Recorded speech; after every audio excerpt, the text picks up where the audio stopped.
لله وحده والصلاة والسلام على من لا نبي بعده وعلى آله وأصحابه أجمعين. أما بعد فأعوذ بالله من الشيطان الرجيم. بسم الله الرحمن الرحيم. وسيق الذين اتقوا ربهم إلى الجنة زمرا حتى إذا جاءوها وفتحت أبوابها وقال لهم خزنتها سلام عليكم طبتم فادخلوها خالدين. صدق الله مولانا العظيم وصدق رسوله النبي الكريم ونحن على ذلك من الشاهدين والشاكرين والحمد لله رب العالمين. إن الله وملائكته يصلون على النبي يا أيها الذين آمنوا صلوا عليه وسلموا تسليما. اللهم صل على سيدنا وعلى آل سيدنا وبارك وسلم بعدد كل رسول بسم الله الرحمن الرحيم. الحمد لله رب العالمين الرحمن الرحيم مالك يوم الدين إياك نعبد وإياك نستعين اهدنا الصراط المستقيم صراط الذين أنعمت عليهم غير المغضوب عليهم ولا الضالين آمين. رب اشرح لي صدري ويسر لي أمري واحلل عقدة من لساني يفقهوا قولي.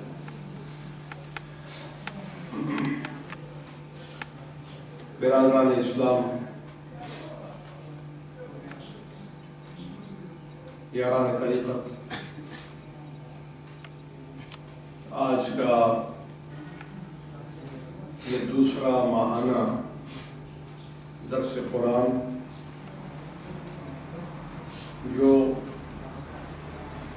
حسن ابدال میں احباب استفادہ کی اس نوبت پر جمع ہو کے اللہ کی توفیق سے درس خیر و حکمت حاصل کر رہے ہیں. آج کے اس درس میں ہم سورہ زمر کی آیا شریفہ نمبر 73 جو ہے اس سے اپنے درس کو عنوان کے طور پر منتخب کرتے ہیں، جس میں ارشاد ہے وسیق الذین اتقوا ربهم الی الجنۃ زمرا. اور جو دستور حق کے پابند رہے اور قرآن کی مخالفت سے بچتے رہے، ان کی سواریاں گروہ در گروہ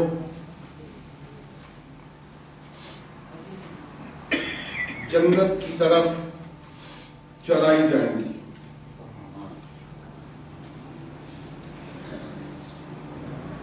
اور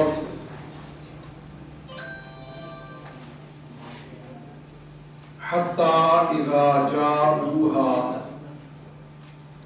جب وہ جنت کے پاس پہنچ جائیں گے، فتحت ابوابها، جنت کے دروازے ان متقیوں کے لیے کھول دیے جائیں گے.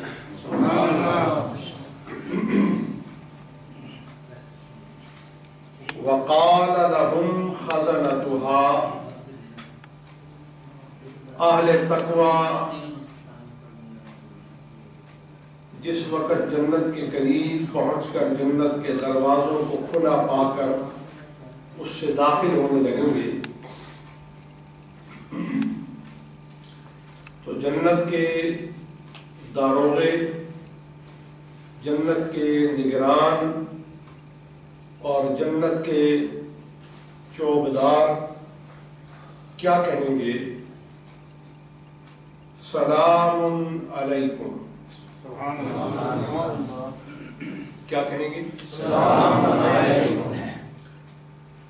سلامتی ہو تم پر، طب تم خوب پاک رہے، پاکیزہ رہے. فادخلوها خالدین.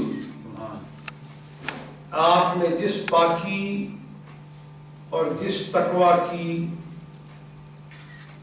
عادت کو اختیار کیا، اس کے صدقے، اس کے بدلے میں اللہ نے آپ کو جنت کا داخلہ عطا کیا، اور ہم اس میں آپ پر سلامتی بھیجتے ہوئے آپ کو خوشخبری دیتے ہیں کہ آپ جنت میں ہمیشہ کے لیے داخل ہو رہے ہیں.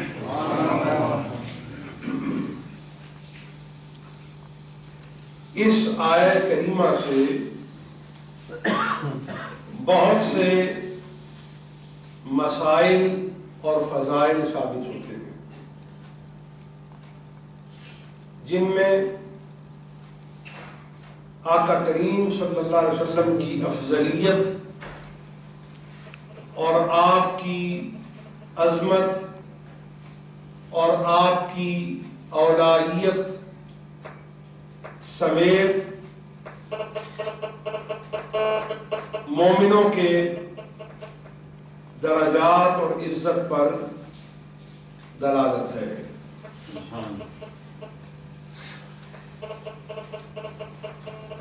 اور اس آیت سے یہ بات بھی ظاہر ہوتی ہے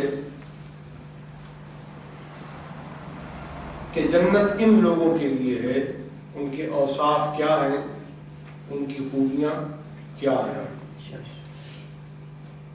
اور جنت کن لوگوں کے اترنے کی جگہ قرار پائی ہے. تو خلاصے کے طور پر یہ سمجھ لیں کہ جنت ان لوگوں کا ٹھکانہ ہے جنہوں نے مصطفیٰ کو اپنا امام بنا لیا ہے،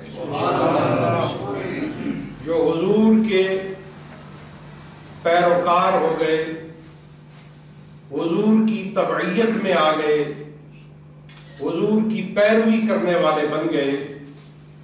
اللہ نے جنت کو ان کے اترنے کی جگہ بنا دیا ہے.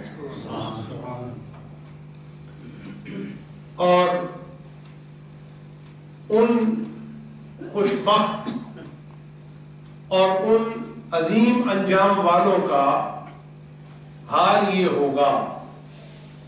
اس آیت کی تشریح میں محدثین ایک روایت لائے ہیں کہ جب اہل جنت کو جنت کی طرف لے جایا جائے گا، اہل تقویٰ کو جنت کی طرف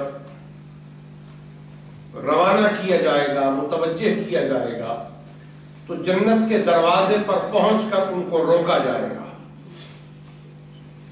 اس سے پہلے کہ وہ جنت میں داخل ہوں، ان کو جنت کے دروازے کے قریب پہنچ کر روکا جائے گا.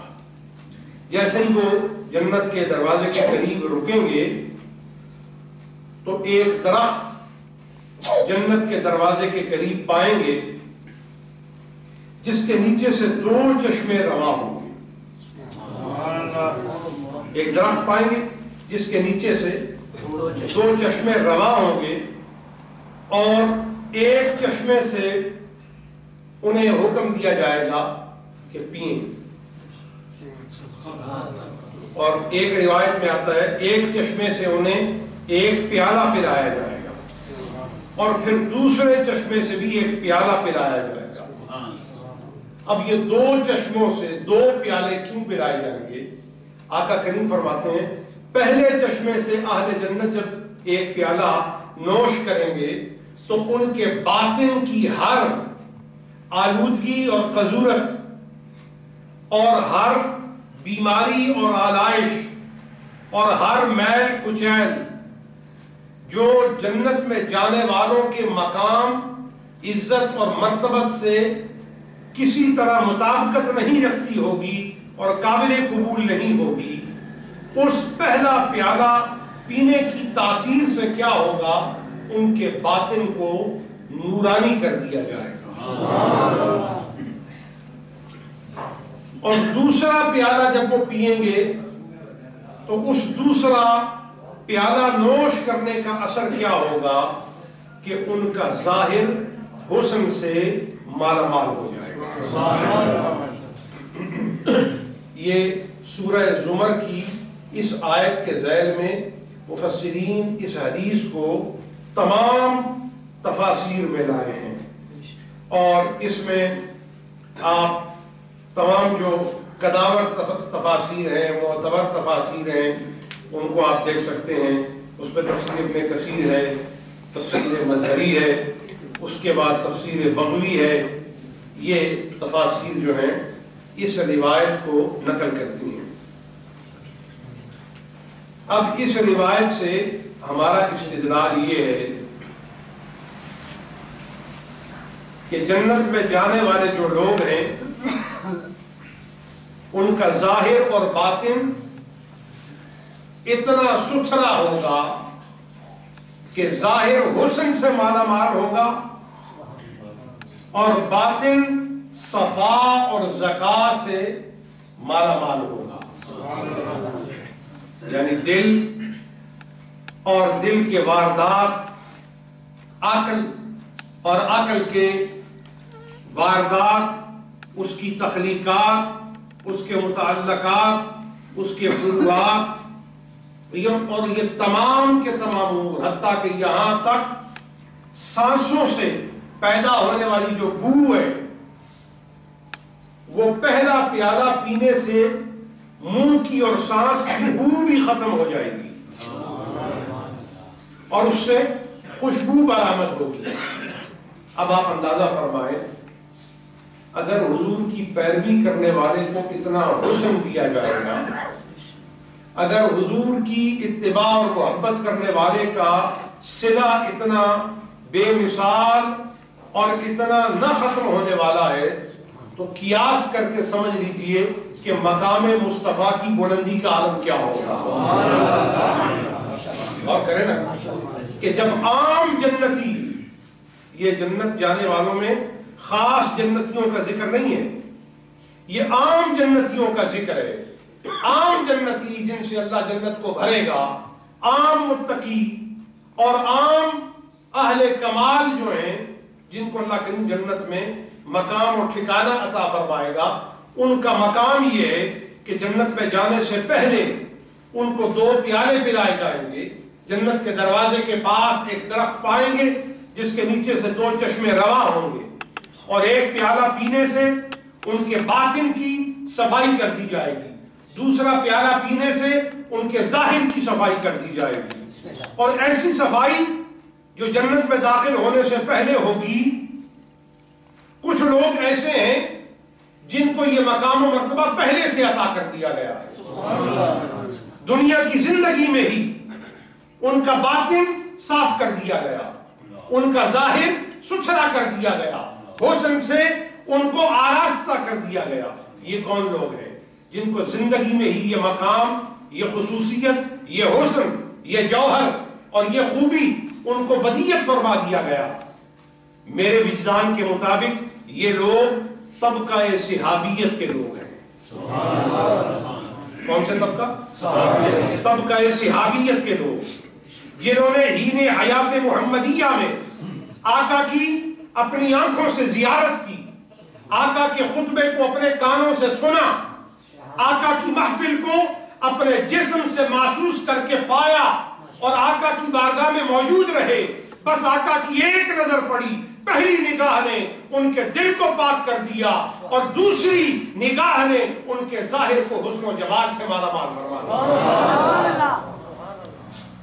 اور اسی کو محدث مسلم نے صحیح مسلم کے اندر نقل فرمایا ہے کہ آقا کریم صلی اللہ علیہ وسلم نے فرمایا کہ اللہ کریم نے مخلوق کی طرف پہلی نظر کرم، عنایت، شفقت